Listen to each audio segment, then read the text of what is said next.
What's up, everybody? This is Vincent Tseng, the Wandering Warrior, and today we're going to be starting on a project modifying the Hanwei Oxtail Saber. 牛尾刀.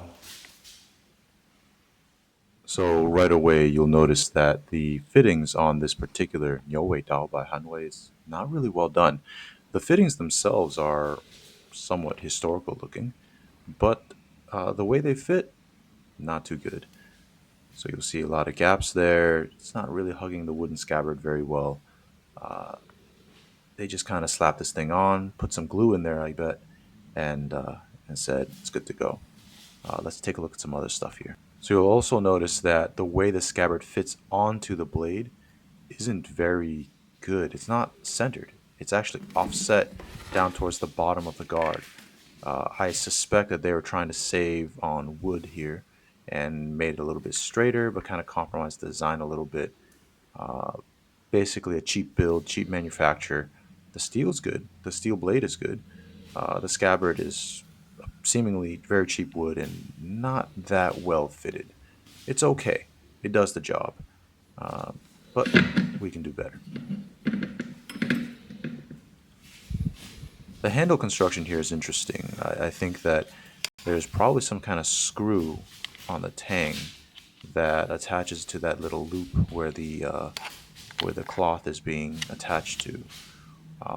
As I've said before in the previous video on the Hanwei Oxtail Saber, first impressions, not really impressed with the handle. It looks historical, but then once you really hold it, it doesn't fill the palm the right way. It rolls easily, it slips easily, and that's not what you want in the handle.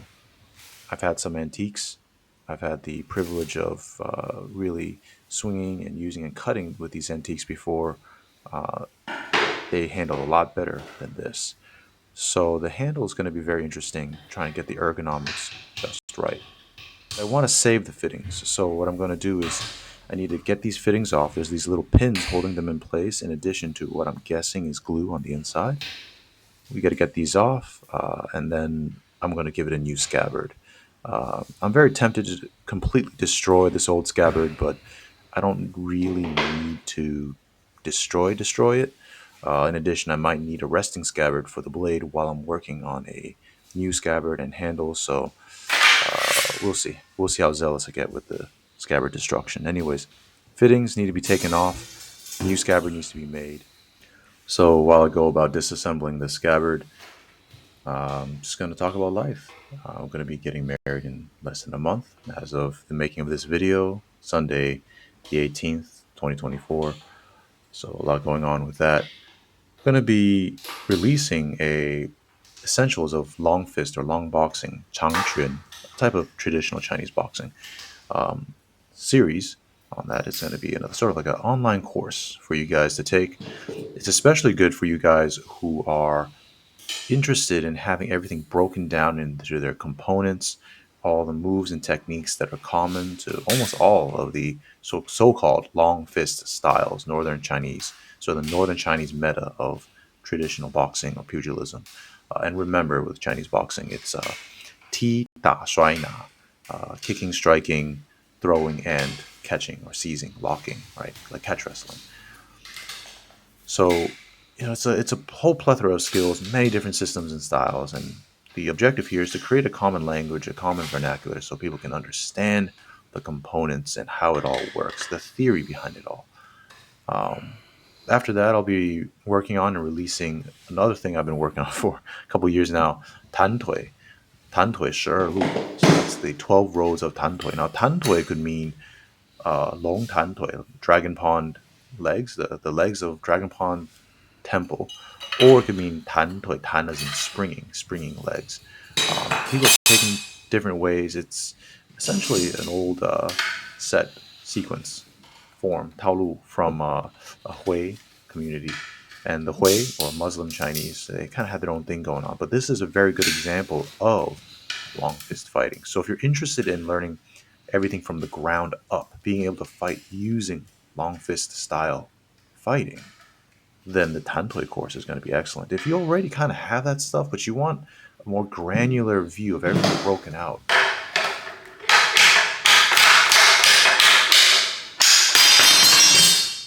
but you kind of already have a fighting base, or you already have a long fist fighting base, or you're not interested in having a long fist fighting base, but you want to just get some bits and pieces, then the sort of long fist essentials I think is for you.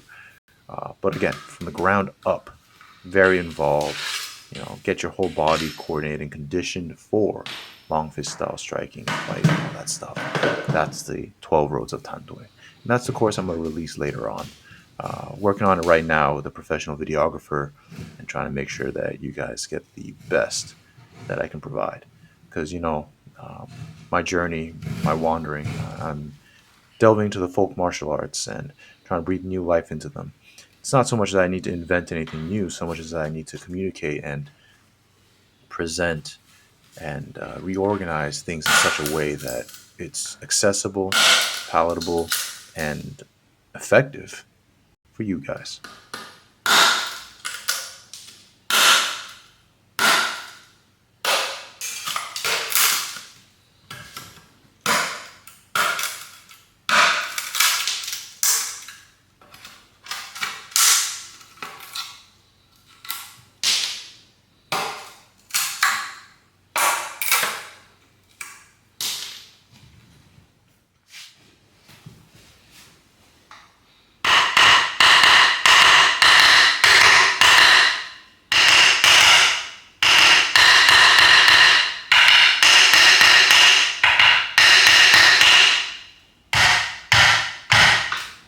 I've also been working closely with my martial arts brother, Tarek Alsagov, on another online course.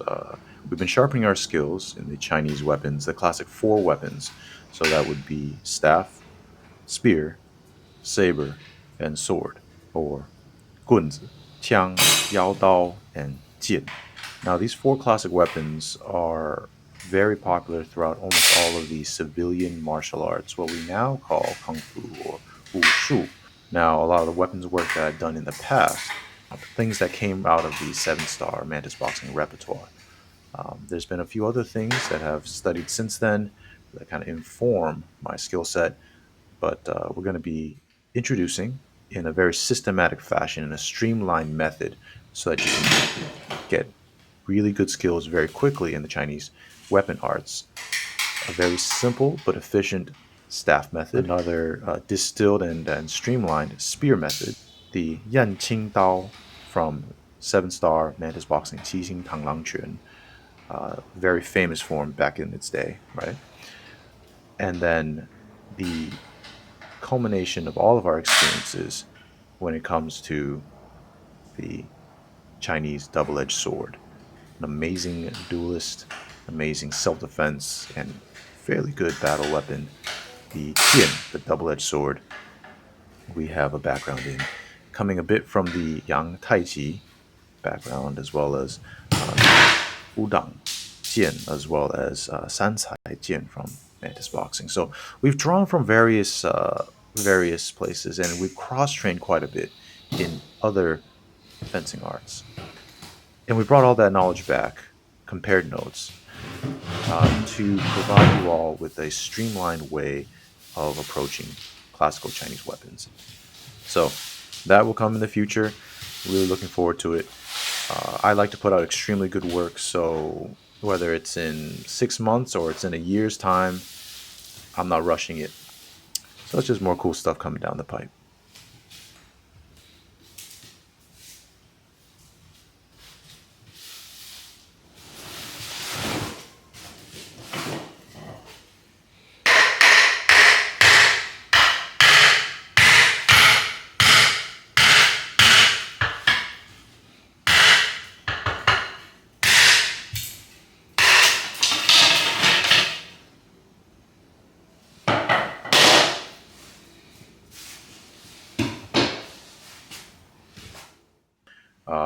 The scabbard, yeah, this is looking like some cheap wood.